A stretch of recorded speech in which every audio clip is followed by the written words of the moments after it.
Welcome everyone to Ring the Bell. This is Diaz. And the Sriracha Muchacha, Paloma Star. And look who we have today. Familiar face. Guns out, muscles out, yeah! This week's news and rumor, let's get right into it. Melina Perez. Yeah, she's back. She's back. In pog form. What form?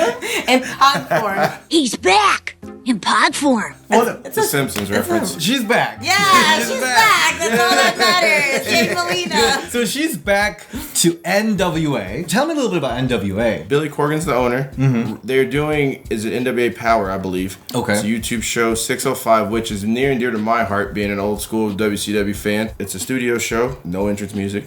Oh. Right after they're done, they go do an interview at an interview station. Pretty cut and dry. So is Melina gonna do a split in silence? Probably. I mean, there's no crowd there, so people are still cheering on. But there's no music, yeah. It's actually super, super cute. It's super retro. It is. If you've never seen studio wrestling before, you're going to be like, WTF, what is this? But if you've seen studio wrestling before, and most people have without even realizing it, because all those promos that the Four Horsemen are cutting and all that, that's what studio wrestling is. So if you have seen it, you go back and like, oh wow, I remember those days and stuff like that. So it's cool that they're actually including women, because I actually don't remember seeing many women in studio wrestling before, other than like managers. Well, in the NBA, they didn't have many women. Melina came back to attack Allison Kay, who is currently NWA Women's Champion, and she's helping Marty Belle and Thunder Rosa. She was very fierce. Yeah. And she cut an interview about how like nobody cared about entrance before her, but with her split, she revolutionized. And I see you trying to do the exact same thing I'm doing. I feel like it's okay. You know what? I didn't get the credit that I deserved in what I've accomplished in the industry, but I see it. And to me, that's just as good as somebody telling me thank you. I agree. She's not wrong. Big fan of the entrance. And she also talked about how a lot of the current women in WWE has been copying her moves. And she's going to have a match against Ashley Vox and Allison Kay. Which is kind of weird, by the way, because Ashley Vox and Allison Kay had wrestled each other in like the first episode of Power. So yeah. Maybe they're friends now. Glad to see Melina back. In any form. I love Melina and wrestling in any form, even if it's NWA Power. Yep. That's awesome. And Melina's going to be on Ring the Bell very, very soon, because she took a best friend test with Gail Kim.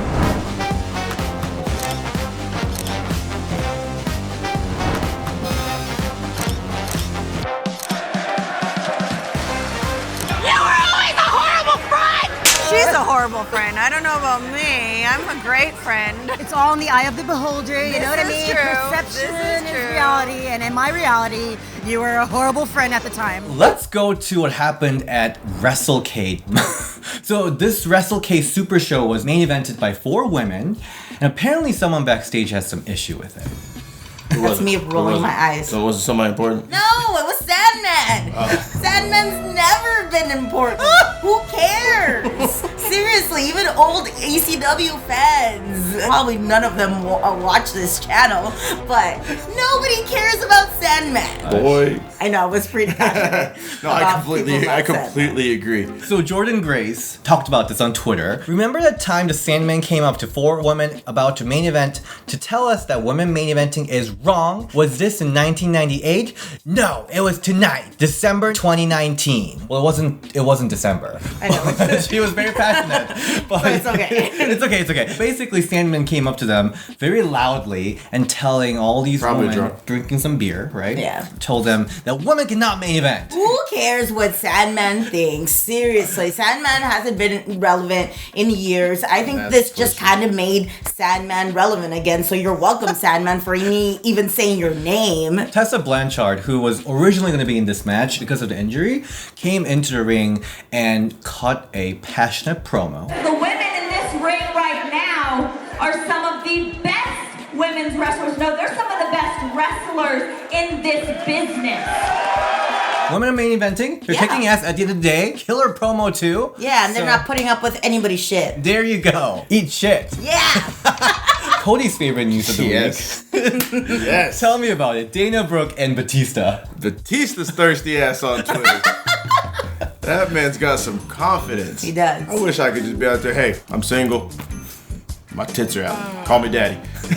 I mean, He's a Hollywood star. He is. He was thirsty. And Dana Brooke jumped onto it right away. She did. and Dana Brooke was dating this NWA basketball player. NWA, huh? We were just Your talking about the National- NWA. National Let's talk to Wrestling the NWA basketball player. Dana Brooke was dating this NBA basketball player named. Elis Cantor, I believe is his There you name. go. So I guess they broke up, or maybe Nah. So that was they're still recent? together. Yeah, Oh. I don't he know if it- won I the don't know how much- 24/7 championship. Oh, that's right. He did do that. Let's go around and read some of their thirst tweets. It's actually quite I entertaining. think it all started with a birthday tweet, did it not? At Dave Batista, I mean, I do work out. You know, a good gym. WrestleMania's in Tampa. Here's my butt doing push-ups. You know, just standing around with my arms up. I see you've been getting those squats in. Peach emoji. Huge emoji. And He has this- a tattoo on his chest. Man. That's an Illuminati tattoo? That's exactly what it is. Gosh. I love it. I mean, it's always really fun and funny when you see Oh, it's entertaining. random people interactions on Twitter, especially when it's kind of like two different universe but still in the same realm. I'm living for it. Also, in a world where we're all just shitting on everything, this is a breath of fresh air. I It's know. actually entertaining. Love is an open door!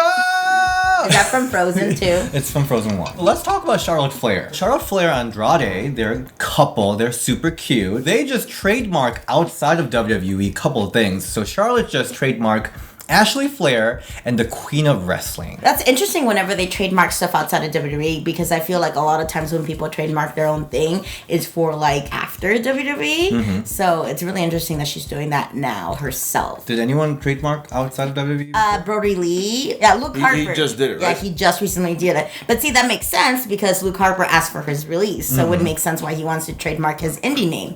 But I don't. So that part makes sense. But I don't know why she would want to trademark her own. Clothing brand, branding purposes, outside of so that way, if something long term, you're thinking long term. She's not in WWE forever. I think it's smart though. I mean, everybody should have a option But or also, a plan. her real name's Ashley Flair, so she trademarked her real name. I didn't know you could trademark your own name. It's spelled differently though. Oh, is That's it? why. Oh, you're right. Let's talk about Alicia Fox. A lot of people has been questioning, where is she now? There were a lot of rumors regarding her alcoholism. Recently, Alicia Fox came out and said that she was and did going through alcoholism, and she is on path to recovery from alcohol. good. Yeah. Yeah. Good. Yeah, I wish her nothing but the best. I mean, I'm glad she realizes that she might have, some trouble with it, but anything positive for her is good. So It seems like she opened some kind of company, nonprofit called Resilience Among Mankind. She said snail mail me, so she's like accepting mails from people who's also suffering from alcoholism. It's just starting out, but I think she really wants to share her path to recovery and share that positivity to people. A lot of athletes are idols and Yeah. heroes for kids growing up, and some athletes just don't really care about that. They're just like whatever, you know. But I'm glad that Alicia Fox is kind of understanding the responsibility and using this platform to affect other people in a positive way. So that's a big applause for you. Big applause. what for a you. great way of saying it. Yeah, Yes. we talked about Survivor Series main event match that was a little weird, right? Yeah, to say the least. What did you think about that main event match, by the way? It was there.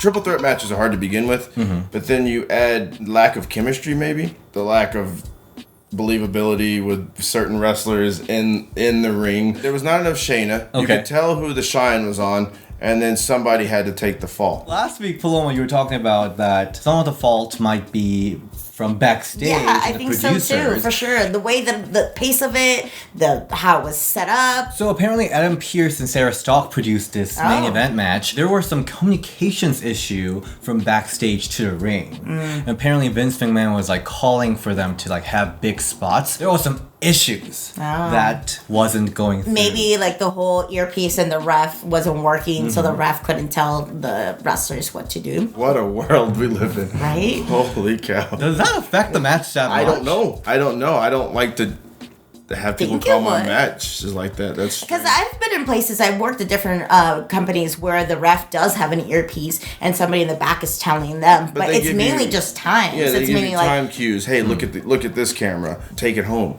But not, hey, we need you to do a Big spot. Big spot. No, what? yeah, They're that's writing kinda out weird. spots for you too. That's Let's end this news and rumor episode with the cheerful mood because Mickie James has a carol out. That's so cute. Let's Christmas listen to Let's listen to it. Love the album. I was cover. about to say, Yeah. first of all, she looks amazing. Random side note, when we did extra work, Cody would not stop staring at Mickie James every single time she would pass by. Cody would be like, or like, I mean, I don't blame him. I was staring too, but damn, Mickie. I mean, it's a Christmas song. I mean, it's gonna sound like most of them. It's not bad. Yeah, no, it's good. No, it's not bad. Maybe some eggnog. I don't know if it's as good as Jillian Hall's Right? Christmas hit. Hardcore country. Thank you so much for watching this week's News and Rumor. Where can you find you, Cody? On Twitter at whoiscodyjones. Instagram whoiscodyjones. Facebook is Cody Jones. Okay. You didn't seem very confident. Well, I'm not. My Facebook's always weird. What about you, Paloma? At Paloma Star on Instagram and Twitter. I am at DS Shin and Ring the Bell DS on Twitter. And check out our Patreon for early access to our exclusive content. Bye!